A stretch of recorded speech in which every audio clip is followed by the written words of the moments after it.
I hear this almost all the time in the clinic. Doc, every time na kumakain ako sa restaurant na sikat sa paggamit ng MSG, sumasakit ang ulo ko o namumula ang mukha ko. Allergic na ba ako sa MSG? Yung pagsakit ng ulo o pagkahilo after kumain is often related to postprandial somnolence o yung tinatawag na food coma.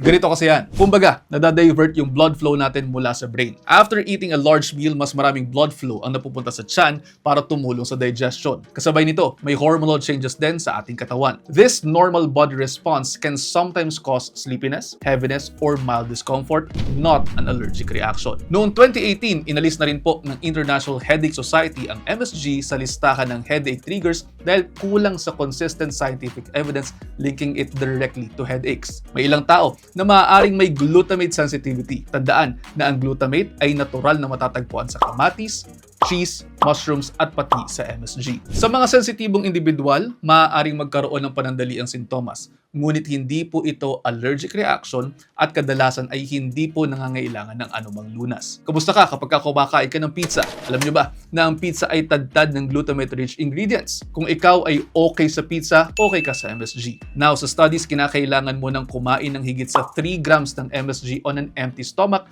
bago makapag-trigger ng mga sintomas. Sa totoong buhay, ang karaniwang ulam na mayroong MSG ay naglalaman lamang po ng mas mababa pa sa 0.5 grams, malayo sa level na nasabi natin kanina. Kinikilala po ng FDA at WHO ang MSG bilang GRAS or generally recognized as safe para sa general population. I hope you're all 1 minute wiser. Tag mo na yung kaibigan mo na allergic daw sila sa MSG pero kain naman ang kain ng pizza. Share the learning. In truth, MSG helps people eat well, live well. Ingat.